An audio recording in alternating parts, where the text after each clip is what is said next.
Good morning everyone and good to be here back to my channel. आप सबों को मेरा जय मसीह की और मुझे बड़ी खुशी है कि मैं फिर से आपके सामने हाजिर हो सकती हूँ और अपने इस प्रकाशित वाक्य की पुस्तक का अध्ययन में आप लोग शामिल हो सकते हैं। आपका धन्यवाद। इसको आप ज़्यादा से ज़्यादा लोगों में शेयर कीजिए ताकि ये जो वचन है परमेश्वर का ज़्यादा से ज़्यादा लोगों तक पहुँचे। और हमारी ये ख्वाहिश है कि हम चाहते कि पर यीशु मसीह जल्दी आए और हम सबको आसमानी मकानों में ले जाएं जो कि वो हमारे लिए तैयार कर रहा है।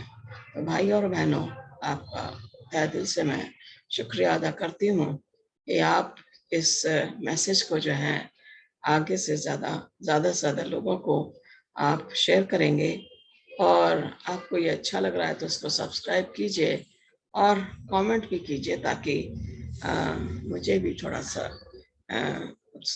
जोश आए, उत्साह रहे, साहस बना रहे मेरा। और परमेश्वर जो है अपने बंदों की सहायता करता है।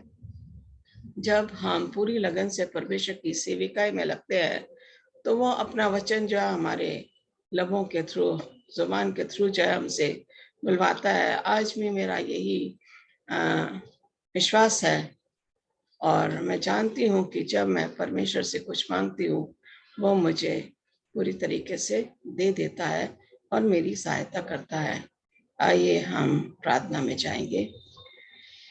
प्यारे खुदाम, शुक्रगुजार करते एक बार फिर से तेरे पास आते हैं। तूने हमें यह मौका दिया कि हम तेरे हुजूरी में इस पैगाम को जो है पहुंचा सकें।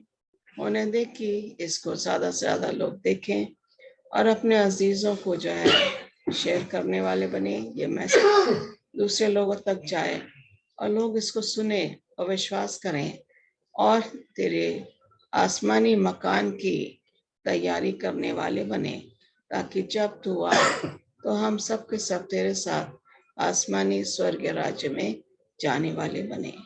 मेरे लबों को छू, लोग मुझे ना देखें बल्कि लोग तुझे देखने वाले बने इस मैसेज के थ्रू।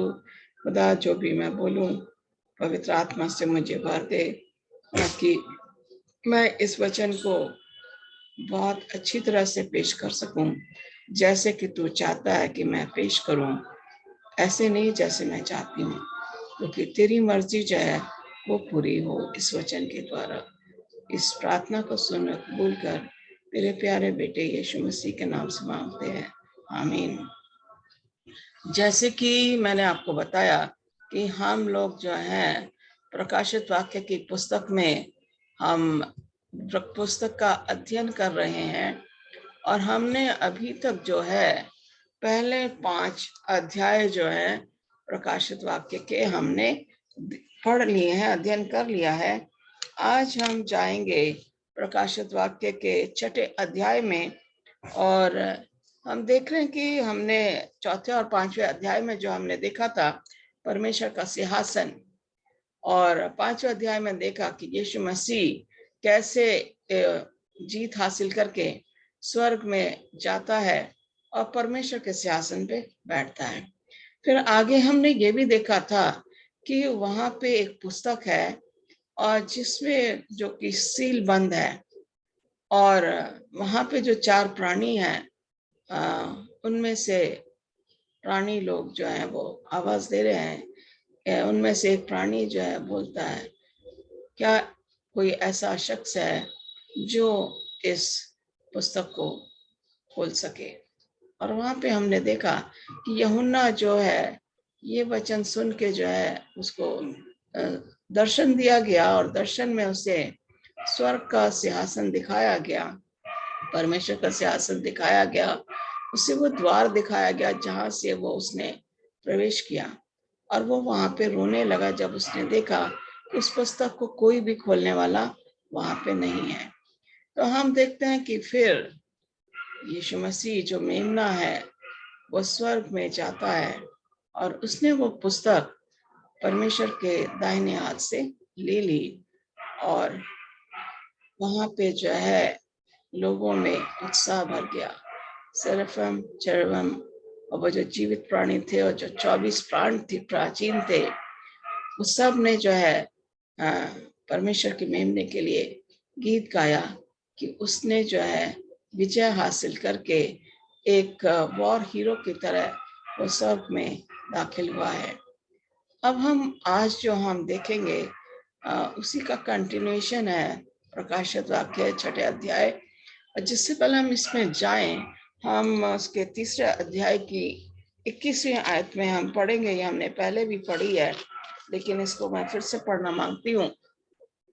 यहाँ पे इस तरह से लिखा है, जो जय पाए मैं उसे अपने साथ अपने सिंहासन पर बिठाऊंगा, जैसे मैं भी जय पाकर अपने पिता के साथ उसके सिंहासन पर बैठ गया। यहाँ पे हमने देखा एक सिंहासन है 4 और 5वें अध्याय में, और यीशु मसीह जय पाकर स्वर्ग में जाता है, अपने पिता के पास पिता के साथ स्थान पे बैठ जाता है। तो यहाँ पे जब वो बैठता है तो वो जाहिर होता है कि वो राजा के तौर पे उस सिंहासन पे बैठेगा, और जब वो खड़ा होता है तो एक महायाजक के तौर पे वो खड़ा होता है, ताकि आपके और मेरे पापों के लिए जो वो उद्धार पा सके, परमेश्वर के सामने खड़े होके एज ए न्यायी के तौर पे वो खड़ा होगा। तो यहाँ पे हम देख रहे हैं कि जो जय पाए उसे क्या मिलेगा, एक यीशु मसीह के साथ सिंहासन पर वो बैठ पाएगा। ओके, फिर कहता है, जिसके कान हो वो सुन ले कि आत्मा कलीसियाओं से क्या कहता है। हम यहाँ देख रहे हैं, हमने 7 कलीसियाओं के बारे में हमने ऑलरेडी पढ़ चुके हैं, और यहाँ पे जो है हम आज जो देखेंगे प्रकाशित वाक्य की 6 अध्याय के 1 से लेके 8 आयत में हम देखेंगे।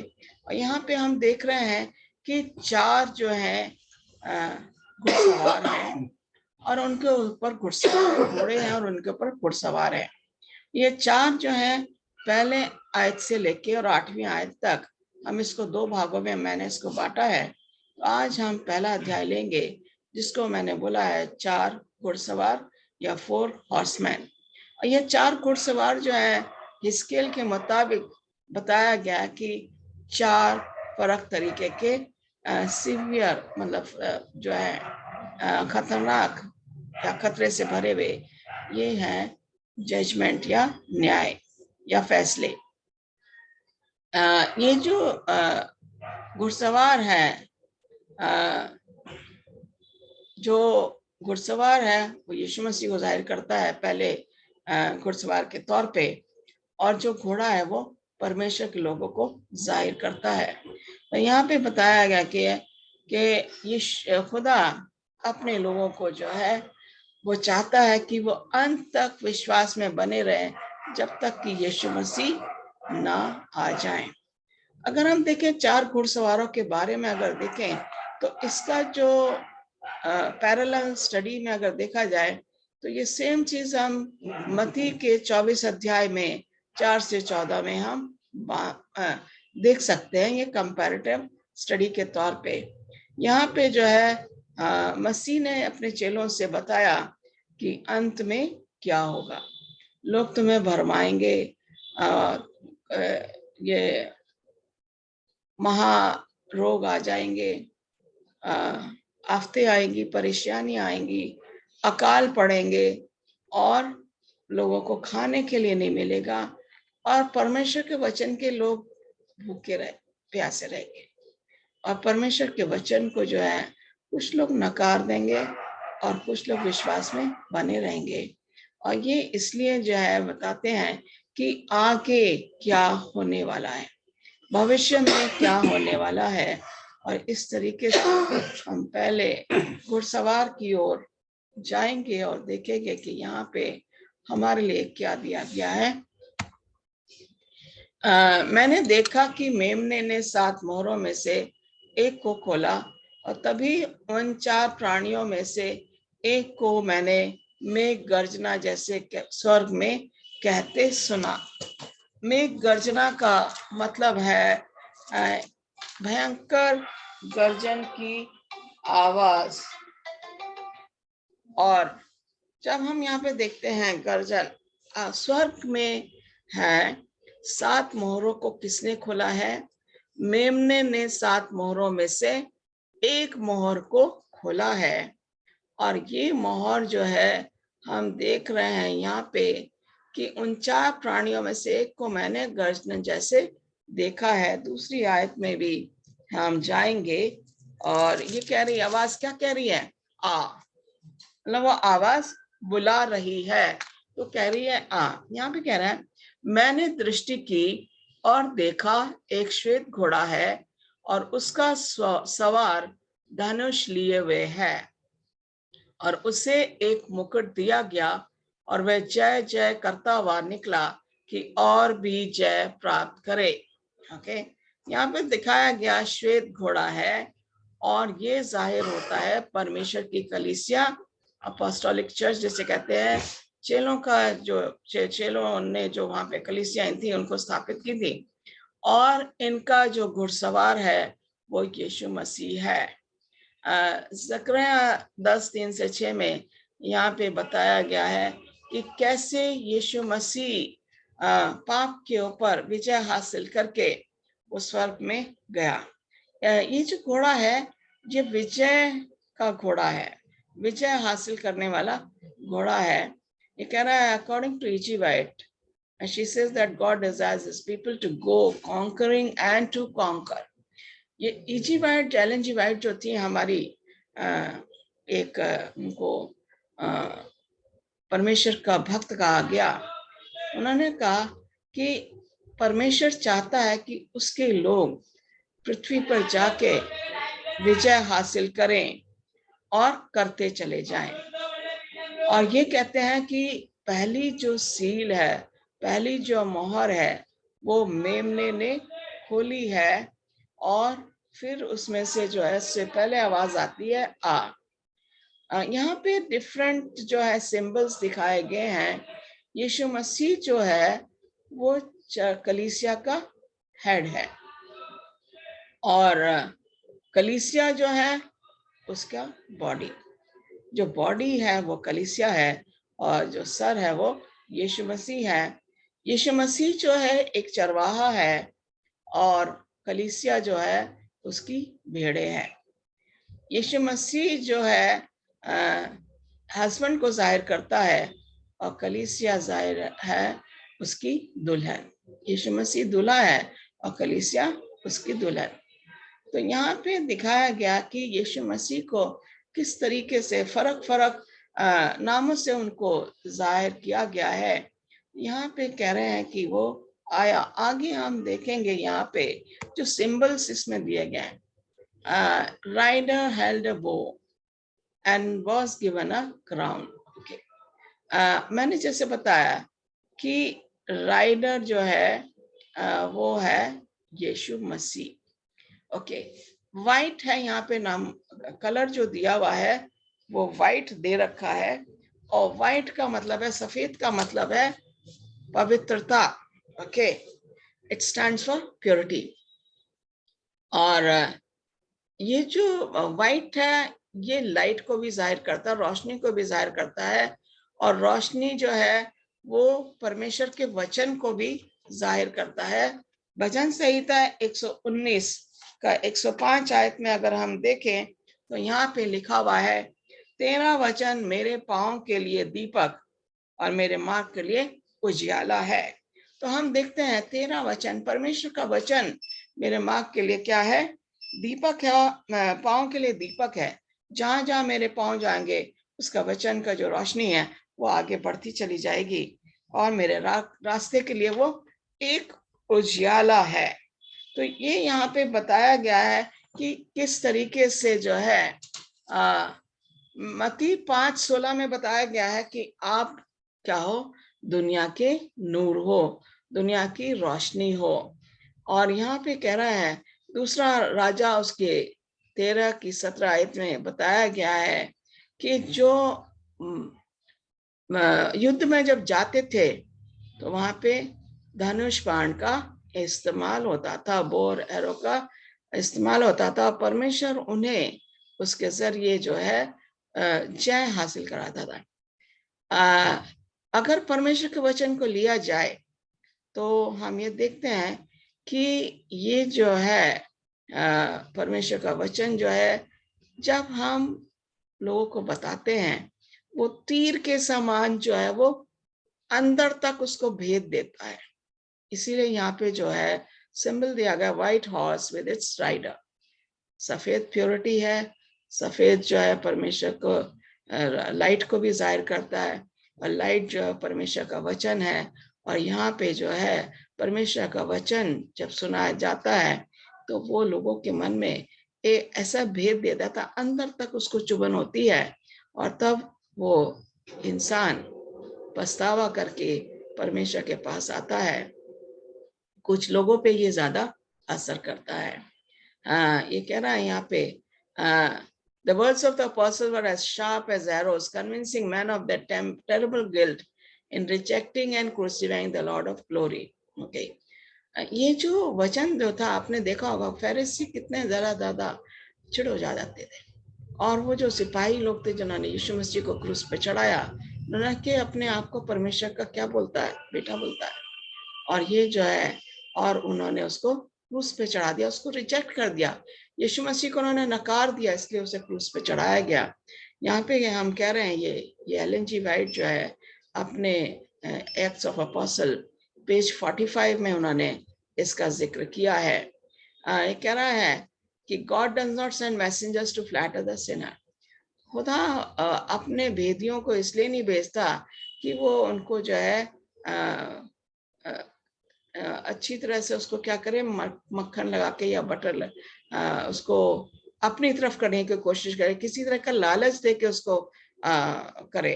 परमेश्वर का वचन अपने आप में सच्चाई है जिसको कोई नकार नहीं सकता। जो नकारता है वो परमेश्वर के नहीं हो सकता है।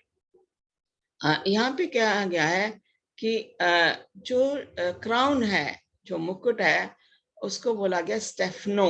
ओके, स्टेफनो का मतलब है क्राउन, जो कि उसको दिया जाता है, ये मुकुट उसको दिया जाता है जो कि विक्ट्री हासिल करता है, जय हासिल करता है। किसी लड़ाई से जय हासिल करके, विजय हासिल करके जब आता है तो उसके सर पे वो मुकुट रखा जाता है। तो यहाँ पे है जेम्स 1:12 में जो है स्टेफनो का जिक्र क्या है, और यहाँ पे ये भी बताया गया है कि जो अंत तक क्या रहेगा, सहन करता रहेगा। हमारे अंदर सहनशीलता होनी बहुत जरूरी है, क्योंकि हमारे आसपास जो ताकतें हैं वो कैसे हैं, वो ऐसी हैं कि वो हमें सताने वाली ताकतें हैं।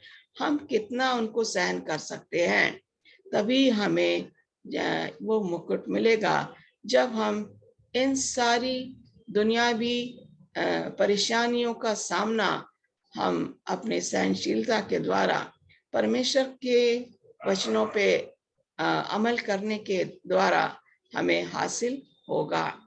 ये कह रहा है conquering and conquer, conquering and conquer. ये जो है 7 कलीसियाओं से जुड़ा हुआ है, इसलिए यह कहता है जो जय हासिल करेगा उसे मैं अपने सिंहासन पर बैठाऊंगा। ये प्रकाशित वाक्य 5 अध्याय की 5वीं आयत में ऐसा लिखा गया है। और यीशु मसीह ही ऐसा शख्स है, ऐसा व्यक्ति है जिसने इस दुनिया पे जय हासिल करके, जब वो तीसरे दिन जब जिंदा हुआ तो जय हासिल करी, और चेलों को उसने हिदायत दी, और फिर वो स्वर्गीय स्थान की ओर, स्वर्गीय राज्य की ओर उसने प्रस्थान किया। और वहां पे उसका जो है हजारों लाखों फरिश्तों ने उसका स्वागत किया। जो प्राचीन थे उन्होंने उसके सामने झुक के अपने मुकुट उसके सामने रख दिए, ये बताने के लिए कि वो मेमना ही एक ऐसा इंसान है जो कि उस मोहरों को खोलने के लायक है। क्यों लायक है? क्योंकि उसने अपना लहू हम पापियों के लिए बहाया। कोई ऐसा दूसरा इंसान नहीं है जिसने अपना लहू बहाया होगा। हम आगे जाएंगे, यहाँ पे देखा गया जब मेमने दूसरी मोहर खोली सॉरी तोड़ी तो मैंने दूसरे प्राणी को कहते सुना। अब पहले मोहर में पहला प्राणी था और दूसरी मोहर में दूसरा प्राणी है जो कह रहा, वो भी क्या कह रहा है, बुला रहा है। इस पर अग्नि के समान लाल रंग का है। ओके, ये एक घोड़े को देखेंगे क्या है इसका, सॉरी, एक और घोड़ा बाहर आया। ओके, उसने कहा तो एक और घोड़ा बाहर आया और इस पर बैठे सवार को धरती से शांति छीन लेने और लोगों से परस्पर हत्याएं करवाने को उकसाने का अधिकार दिया गया था। उसे एक लंबी तलवार दी गई थी। यहाँ पे हम देख रहे हैं ये दूसरी मोहर जो है, पहली मोहर हमने व्हाइट रंग की थी, दूसरी में जो है लाल रंग का प्रयोग किया गया है। और लाल रंग का मतलब है कुर्बानी, सैक्रिफाइस। और यहाँ पे जो है, जब यहाँ पे ये सील को तोड़ा गया, इसका मतलब यह है कि परमेश्वर के वचन को नकार देना। धरती से इस पर बैठे सवार को धरती से शांति छीन लेने। धरती से शांति कैसे छीन सकते हैं?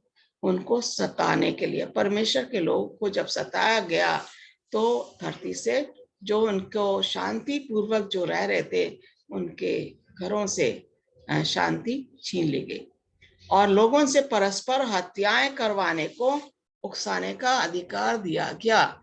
इसलिए इसका रंग जो है वो लाल रंग का है। और यहाँ पे बताया गया है कि जिस तरीके से ये जो हमारी आत्मिक लड़ाई है, परमेश्वर के वचन को हमें फैलाना है। हम जानते हैं कि जब हम परमेश्वर के वचन को फैलाते हैं तो कुछ लोग उसको बहुत अच्छी तरह से एक्सेप्ट करते हैं, कुछ लोग नकार देते हैं। जो शैतानी ताकतें हैं वो इसको नकारने की कोशिश करते हैं, नकारते ही नहीं बल्कि वो गड़बड़ी या परेशानियां लाने की भी कोशिश करते हैं। सताहट का समय हमने देखा कि पहली सदी, दूसरी सदी में मसीही लोगों को सताया गया। 538 से 1798 तक मसीही लोगों के लिए सताहट का समय था, उसको डार्क एजेस भी कहा गया है। यहाँ पे क्या है, ये सताहट क्यों थी? वो जो शैतानी ताकतें थी वो चाह रही थी कि लोग मसीह को ना माने। ओके, तो यहाँ पे जो है जो उसको तलवार दी है, हम देखते हैं कि तलवार जब तक म्यान में है, लोग कहते हैं कि तलवार जब तक म्यान में है तब तक कुछ नहीं होगा, सब कुछ सही है, शांत है। लेकिन एक बार तलवार म्यान से बाहर आ गई तो लोग कहते हैं कि तलवार को खून चखना ही है। ओके, तो यहाँ पे जो है इस राइडर को एक बड़ी तलवार दी गई और उसको जो है इस दुनिया से क्या करना था, शांति छीन लेने का अधिकार दिया गया। और यहाँ पे हम देखते हैं कि शांति किस तरह छीनी गई। शांति इस तरह छीनी गई जब हजारों लोगों को सताया गया, उनको कोड़े मारे गए, उनको जिंदा जलाया गया, उनको तलवार से मारा गया, उनको भालों से मारा गया। और इस तरीके की जो सताहट थी, उनको जेल में डाला गया। ये है इस दुनिया से शांति को छीनने का अधिकार। और हम ये अच्छी तरह से जानते हैं कि पेपल रोम जो है, पेप्सी जो है, उसके ये अधिकार दिया गया था कि इस दुनिया से जो है जो शांति है वो लोगों से छीन ली जाए। कुछ लोगों ने, कुछ नहीं, बहुतों ने अपनी जान गंवाई, लेकिन उन्होंने परमेश्वर को नहीं छोड़ा। ये बड़े अच्छी बात है कि उन्होंने जो है दुख सहा और परमेश्वर के विश्वास में बने रहे। उनको उनसे शांति छीनने की पूरी कोशिश की गई, लेकिन उन्होंने अपनी जान किसके लिए दे दी? मसीह के लिए उन्होंने अपनी जान दे दी। और इस तरीके से जो है वो लोग जो है जिन्होंने अपनी जान दी, विश्वास में कायम रहे, उन्हें ही वो जीत हासिल होगी। कह रहे हैं जो विजय हासिल करेगा, पहले सील में हमने देखा, जो विजय हासिल करेगा वो मेरे साथ मेरे सिंहासन पर बैठेगा। यीशु मसीह का ये वायदा है। और ये वो लोग होंगे जिन्होंने सताहट के समय परमेश्वर को नहीं छोड़ा। उन्होंने अपनी लड़ाई पूरी विश्वास के साथ लड़ी। उन्हें विश्वास था कि अगर हम मर भी जाएंगे, परमेश्वर हमें क्या देगा? एक ऐसा मुकुट देगा, हमारे सर पे रखेगा और हमारी जो है मान सम्मान मिलेगा, और हमें स्वर्ग राज्य जो है जिसकी हम आस लगाए हुए हैं वो हमें मिलेगा। तो ये जो है यहाँ पे लाल रंग जो जाहिर करता है वो मसीही लोगों ने जिन्होंने अपनी जान दी। लाल रंग जाहिर करता है कि मसीह ने अपना खून देके हमें इस दुनिया से पाप से छुटकारा दिलाया। तो जब हमें पाप से छुटकारा दिलाया तो आपका और मेरा यह हक बनता है कि हम चाहे कितनी भी मुसीबतें हमारे ऊपर आए, कितने भी सताहट का समय हमारे ऊपर आए, कितने भी लोग हमें उकसाएं कि हमें मसीह को नहीं मानना चाहिए, हमें उसके विश्वास में बने रहने की जरूरत है। जब हम ऐसा करेंगे तो यहाँ पे हम देख रहे हैं कि एक मैं टेक्स्ट पढ़ना मांग रही हूँ।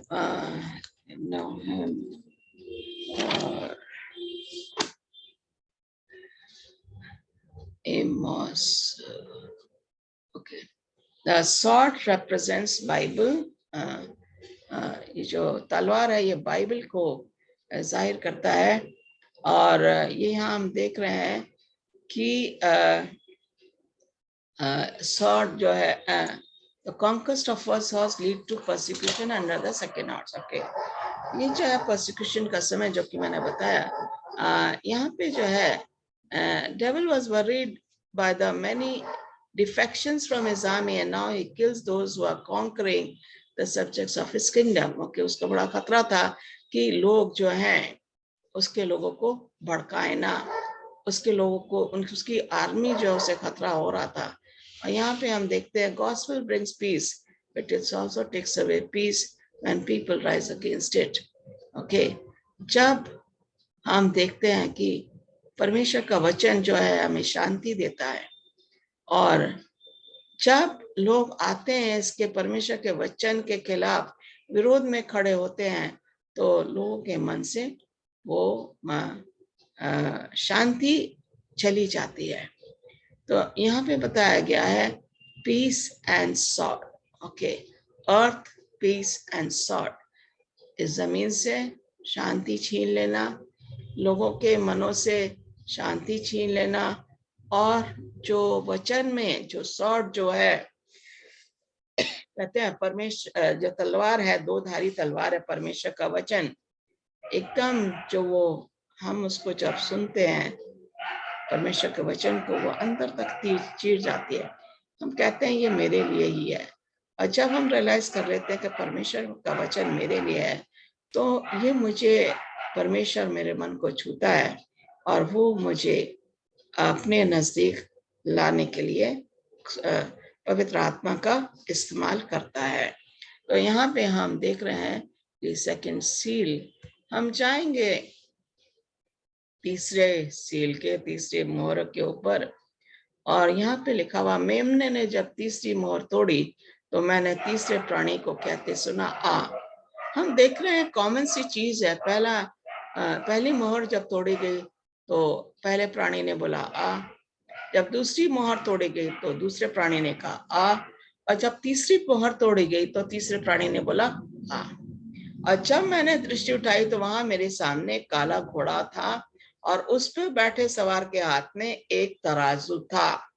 ओके, ये कह रहा है तभी अच्छा तराजू थी। तभी मैंने उन चारों प्राणियों के बीच में से एक शब्द सा आता सुनाई दिया। वो चार प्राणी जो थे वहां पे, जो कह रहा था उनमें से एक, इसका मतलब तीसरा प्राणी, एक जो कह रहा था एक दिन की मजदूरी के बदले एक दिन के खाने का गेहूं, और एक दिन की मजदूरी के बदले 3 दिन तक खाने का जौ, किंतु जैतून के तेल और मदिरा को क्षति मत पहुंचा। हम देखते हैं तेल जाहिर करता है पवित्र आत्मा को, और मदिरा भी परमेश्वर के वचन को जाहिर करता है। यहाँ पे देखा गया एक दिन की मजदूरी, यहाँ पे कह रहा है कि जब तीसरी मोहर तोड़ेगी, इसका रंग क्या है? काला। ओके, इसके हाथ में क्या है? तराजू। ओके, और यहाँ पे जो है इसको अगर देखा जाए पैरेलल, अगर देखा जाए इसको परगमन के चर्च के जो भी वहां पे हमने पढ़ा था, ये उसके साथ इसको पैरेलल में हम लेंगे। एलन जी वाइट डिस्क्राइब करती हैं कि यहाँ पे काला के रंग है, अगर सफेद है तो रोशनी है, काला है तो डार्कनेस है, और ये जाहिर होता है आत्मिक अंधेरा। ओके, ये पीरियड जो बताया गया है आत्मिक अंधेरे के बारे में से बताया गया है, और आत्मिक अकाल कहना चाहिए।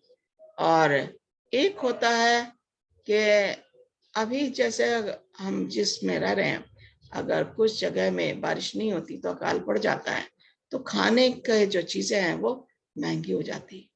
यहाँ पे बताया गया 2 तरह का अकाल है। एक दिन की मजदूरी के बदले एक दिन के खाने का गेहूं। ओके, एक दिनार जो है वो एक दिन की मजदूरी होती थी वहां पे, और ये जो है एक दिन की मजदूरी के बदले एक दिन के खाने का गेहूं, और एक दिन की मजदूरी के बदले 3 दिन का खाने का चावल। तो यहाँ पे जब अकाल पड़ा तो बताया गया कि कितना महंगा खाने की चीजें हो गई। यहाँ पे कह रहे हैं famine for the word of God, rejection of the word of God and relying on human traditions। एक बार हम एमोस में जाएंगे और मैं इसको पढ़ना मांगती हूँ। 8वें अध्याय की 11 और 12 आयत में पढ़ना मांगती हूँ। यहाँ पे इस तरीके से लिखा है, परमेश्वर यहोवा की ये वाणी है, देखो ऐसे दिन आते हैं जब मैं इस देश में महंगी करूंगा, उसमें ना तो अन्न की भूख और ना पानी की प्यास होगी, परंतु यहोवा के वचनों के सुनने ही की भूख प्यास होगी। लोग यहोवा के वचन की खोज में समुद्र से समुद्र तक और उत्तर से पूरब तक मारे मारे फिरेंगे, परंतु उसको ना पाएंगे। यहाँ पे कह रहे हैं परमेश्वर के वचन के लोग भूखे होंगे लेकिन उसको ना पाएंगे। स्पिरिचुअल डार्कनेस जिसे कहा गया है, जहाँ पे परमेश्वर का वचन नहीं है वहां पे आत्मिक तौर पे अंधेरा है। और ये जो परगमन की जो कलीसिया थी, ये शैतान का क्या था? अड्डा था यहाँ पे। और इसलिए जो है यहाँ पे हमने सीखा था जब हमने डैनियल की स्टडी की थी, और मैंने कॉन्स्टेंटिन जो रोम का एम्परर था उसके बारे में बताया था। उसने क्या करा, उसने अपना थ्रोन जो है वो, अपना राज्य है, सिंहासन जो है वो किसको दिया? पेप्सी, रोम को दिया। और वहां पे बिशप और पोप जो है वो उत्तराधिकारी हो गए, और पॉलिटिकल पावर जो है वहां पे स्थापित हो गई। जब पॉलिटिकल पावर स्थापित हो गई तो इस तरीके से यहाँ से जो है परमेश्वर के वचन को जो है नकारा गया। उसमें ट्रेडिशंस लाई गई, आदमी की बनाई हुई ट्रेडिशंस। अब मैंने डैनियल के जब अध्याय में मैंने आपसे इस बात के ऊपर जिक्र किया था कि किस तरीके से उन्होंने चौथे दिन को जो है सबत के दिन को चेंज किया और उन्होंने संडे को कॉन्स्टेंटीन के द्वारा संडे को जो है उन्होंने मानना शुरू किया सबत की जगह। उन्होंने कहा संडे का दिन बहुत उपयुक्त है, हमारे पास ये अथॉरिटी है कि हम बाइबल से कुछ भी बदल सकते हैं। और इसलिए जो है लोग जो है संडे को जो है सबत को ना जान के, सबत को उनको काम पे जाना पड़ेगा, लेकिन संडे को जो है उन्हें स्तुति या आराधना करनी पड़ेगी, चर्च जाना पड़ेगा, कलीसिया में जाना पड़ेगा। तो ये एक तरीके से आदमी की बनाई हुई क्या है, ट्रेडिशन होगी। दूसरा जो अगर देखें तो कहते हैं कि मरियम, अगर आपको प्रार्थना करनी है तो मरियम के थ्रू आप जाओगे, आप डायरेक्ट खुदा के पास नहीं जा सकते। ये भी आदमी की बनाई हुई ट्रेडिशन है। और तीसरा चीज जो है उन्होंने कहा कि जो आदमी है, जो फादर है, उसको पूरा हक है कि वो आपके पापों को क्षमा करे। जो काम यीशु मसीह का है, जो काम परमेश्वर का है, वो काम आदमी ने अपने हाथ में लेने शुरू किए। इसलिए यहाँ पे कह रहे हैं कि परगमन की कलीसिया जो थी वो शैतान का अड्डा थी, और इस तरीके से लोगों को उन्होंने फोर्स करके उनके ऊपर प्रेशर डाल के जो है उन्हें ये मजबूर कर दिया कि जो वो चाहते हैं, रोम की कलीसिया पेप्सी जो चाहती है उन्हें उसको मानना है। अगर आपने पेप्सी के विरोध में जाने की कोशिश की तो आपको सताया जाएगा, यहाँ तक कि आपको मारा भी जाएगा। तो यहाँ पे हम देखते हैं कि रेवलेशन प्रकाशिता के 13:2 में जो है इसका जिक्र किया गया है। फिर आगे हम ये भी देखते हैं कि बलाम की जो टीचिंग थी, बलाम जा रहा था बालक के पास, राजा बालक के पास, किसको कर्ज करने, इजरायलियों को कर्ज करने के लिए जा रहा था। लेकिन क्या होता है कि जब भी उसने जिस तरह भी बालक ने उसको खड़ा किया पहाड़ के चोटी में, उसी तरफ उसके मुंह से इजरायलियों के लिए आशीष निकलने लगी और बलाम को वहां से आना पड़ा। जब परमेश्वर चाहता है जो काम तो करवाता है, लेकिन बलाम ने क्या करा, उसने लोगों को परमेश्वर से अलग कर दिया, उन्हें बुत परस्ती में ले गया और उन्हें जो है बालाम की जो टीचिंग्स हैं वो हम पेप्सी के द्वारा हम देखते हैं जो कि आदमी की बनाई हुई हो गई। हमने बजाय परमेश्वर की उपासना करने के हमने दूसरे लोगों में ज्यादा इंटरेस्ट लिया, दूसरी चीजों में ज्यादा अहमियत देके हमने उसमें जो है अपनी उपासना करनी या पूजा करनी शुरू कर दी। इसलिए जो है यहाँ पे बताया गया है कि जब हम पाप में जाते हैं तो हम पाप में गहरे डूबते चले जाते हैं। और ये परसिक्यूशन पीरियड है जो कि यहाँ पे बताया गया है। काले का मतलब ये डार्कनेस, अंधेरा, अंधेरे का मतलब जहाँ पे पाप होता है, और पाप हमेशा अंधेरे में ही किया जाता है। आप देखें, कोई भी आप देख लो, चाहे चोरी है, डकैती है, लूट है, ये सब चीजें रात में होती हैं, और लोगों को मारना वो भी रात में ही होता है। तो ये है जो कि इस राइडर का था कि कैसे लोगों को सताया जाए।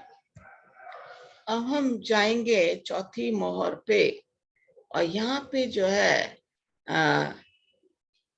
जब मेमने ने, हम देखते हैं मेमना यीशु मसीह है, और हर एक मोहर को यीशु मसीह खोल रहा है क्योंकि उसने जय हासिल की है और स्वर्ग में परमेश्वर के स्थान पे वो साथ में बैठ गया है। और चौथी मोहर अब वो खोल रहा है, और जब चौथी मोहर खोलता है तो चौथा प्राणी जो है वो बोलता है आ। पहले प्राणी ने भी बोला आ, दूसरे प्राणी ने दूसरी मोहर के समय बोला आ, तीसरे प्राणी ने तीसरे मोहर के समय बोला आ, और चौथे प्राणी ने चौथे मोहर के समय बोला आ। फिर जब मैंने दृष्टि उठाई तो मेरे सामने मरियल सा पीले हरे से रंग का एक घोड़ा उपस्थित था। पीला हरा, okay, combination of yellow and green. Okay, rider जो था उसके ऊपर बैठा हुआ था और उस राइडर का नाम था मृत्यु, डेथ। ओके, और उसके पीछे सटा हुआ चल रहा था प्रेत लोग।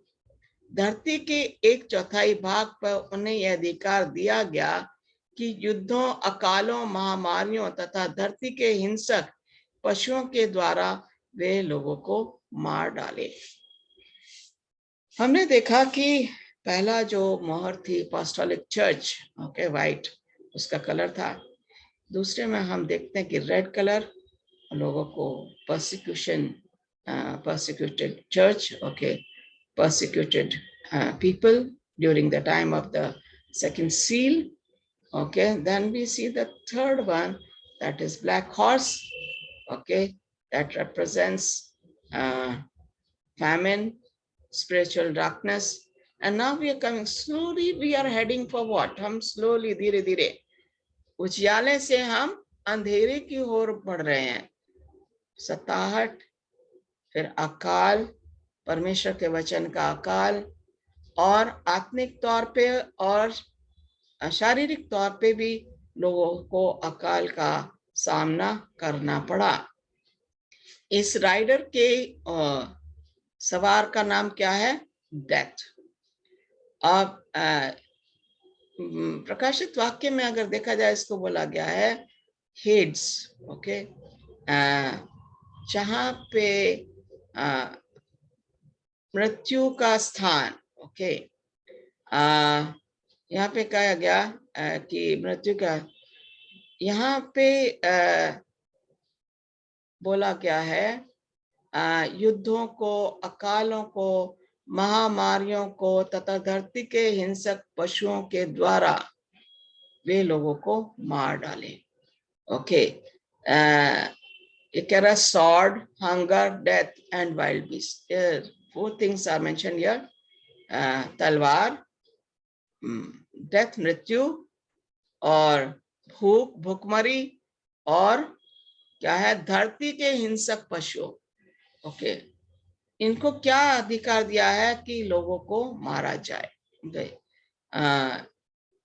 यहाँ पे लिखा था new testament, old testament, when Israel broke the covenant and apostatized the truth, God would send the very same four judgments that are mentioned in connection with the horse.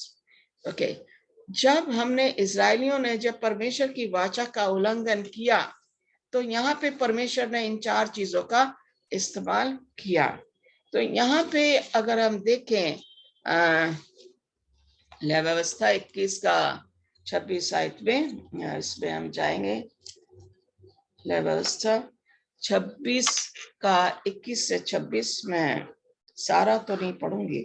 यहाँ पे लिखा है, यदि तुम मेरे विरुद्ध चलते ही रहो और मेरा कहना ना मानो, तो मैं तुम्हारे पापों के अनुसार तुम्हारे ऊपर 7 गुना संकट लाऊंगा, और मैं तुम्हारे बीच वन पशु भेजूंगा, और जो तुमको निर्वश करेंगे, तुम्हारे घरेलू पशुओं को नष्ट कर डालेंगे और तुम्हारी गिनती घटाएंगे, जिससे तुम्हारी सड़कें सूनी पड़ जाएंगी।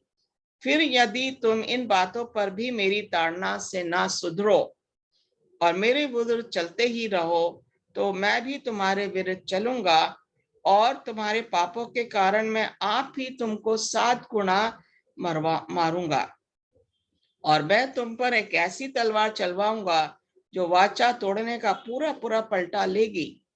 और जब तुम अपने नगरों में जाकर इकट्ठे होकर तब मैं तुम्हारे बीच मरी फैलाऊंगा, और तुम अपने शत्रुओं के वश में सौंप दिए जाओगे। जब मैं तुम्हारे लिए अन्न के आधार को दूर कर डालूंगा, तब 10 स्त्रियां तुम्हारी रोटी एक ही तंदूर में पकाकर तौल तौल कर बांट देंगी, और तुम खाकर भी तृप्त ना होगे। यहाँ पे बड़ा क्लियरली लिखा हुआ है कि किस तरीके से परमेश्वर ने इन चीजों का इस्तेमाल किया है। तलवार, जब हम नहीं मारते तो तलवार से इसराइलियों को जब वो जाते थे अमलेकाइट्स और अमोनाइट्स पे जाके बुत परस्ती लोगों के साथ जब ये मिल जाते थे तो परमेश्वर उन्हें तलवार से मिटाता था, कभी महामारी ले आता था उनके लिए, कभी अकाल भी लेता था। और इस तरीके से अकाल हम देखते हैं गिडियन के टाइम में, गिदोन जब अकाल पड़ता तो सब वो अपने छुप के जो है गेहूं को जो है वो तैयार कर रहा था। तो अकाल का समय था। और फिर जो है ये जो बताया गया है धरती के हिंसक पशुओं, धरती के हिंसक पशु कौन है? जो शैतानी ताकतें हैं, शैतान की जो आर्मी के लोग हैं, शैतान के लोग, शैतान को मानने वाले लोग हैं, जो परमेश्वर के काम को बिगाड़ने की कोशिश करते हैं, जो परमेश्वर के काम के विरुद्ध जाते हैं, परमेश्वर के लोगों के खिलाफ जाते हैं, परमेश्वर के लोगों को सताते हैं। उनसे कह रहा परमेश्वर, अगर तुमने एक मरियल सा पीले हरे रंग सा एक घोड़ा उपस्थित था, उस पर बैठे सवार करना मृत्यु था और उसके पीछे सटा हुआ चल रहा था प्रेत लोग। ओके, इसका मतलब उसके पीछे पीछे और भी जितने भी थे हेल, एक तरह से वो भी उसके पीछे था। उनको मतलब जब हम परमेश्वर के विरोध में जाएंगे तो हमें स्वर्ग की जगह हमें नरक में जाना पड़ सकता है।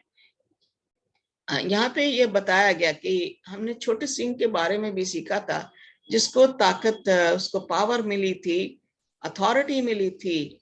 और इस तरीके से छोटे सिंह ने किस तरीके से लोगों को सताया, और वो दानियल 7:25 में किस तरीके से छोटे सिंह द्वारा सबत के दिन को रविवार के दिन में तब्दील किया गया। और भी बहुत सी चीजें हैं जो छोटे सिंह ने की। यहाँ पे कह रहा है जब इस पशु को ताकत मिली तो इसने क्या करा, परमेश्वर के लोगों को सताना शुरू किया। और इस तरीके से यहाँ पे हम देख रहे हैं कि क्या चीज है। Okay, killed by sword, famine and plague, यहाँ पे हम देख रहे हैं। हम जो है, पर ये हमारे लिए एक तरह से चुनौती है, एक तरह से चेतावनी है, जो हमें इन मोहरों के द्वारा हमें मिल रही है कि हमें परमेश्वर के विरोध में ना जाके परमेश्वर के साथ रहें, परमेश्वर के विश्वास में बने रहें। ये हम मसीही लोगों के लिए एक तरह से हमारे लिए चेतावनी है कि हम किधर को जा रहे हैं। क्या हम आत्मिक अकाल की ओर बढ़ रहे हैं, या हम आत्मिक तौर पे परमेश्वर के नजदीक आने की कोशिश कर रहे हैं? उस मेमने ने जो अपना सैक्रिफाइस की हमारे लिए, हमें पापों से छुटकारा देने के लिए, हम किस ओर बढ़ रहे हैं? हम जानते हैं कि शैतान के पास बहुत कम समय है, इसलिए वो जो है बड़े गुस्से में लोगों के आगे जो है वो जा रहा है, उन्होंने सताने की कोशिश कर रहा है, परमेश्वर के काम को जो है वो खराब करने की कोशिश कर रहा है, और परमेश्वर के काम के विरोध में जा रहा है, लोगों को जो उकसा रहा है। जब वो लोगों को उकसाता है तो इस तरीके से परमेश्वर का काम जो है वो बिगाड़ने की कोशिश करता है। लेकिन अगर हम विश्वास में बने हुए हैं तो परमेश्वर हमें हर दुख मुसीबत से बचा के ले जाएगा। आइए, ये जो चेतावनी, ये जो वार्निंग हमें मिल रही है मोहरों के द्वारा, 7 कलीसियों के अध्ययन के द्वारा, आगे हम 7 ट्रम्पेट्स में भी जाएंगे, तुरही में भी जाएंगे।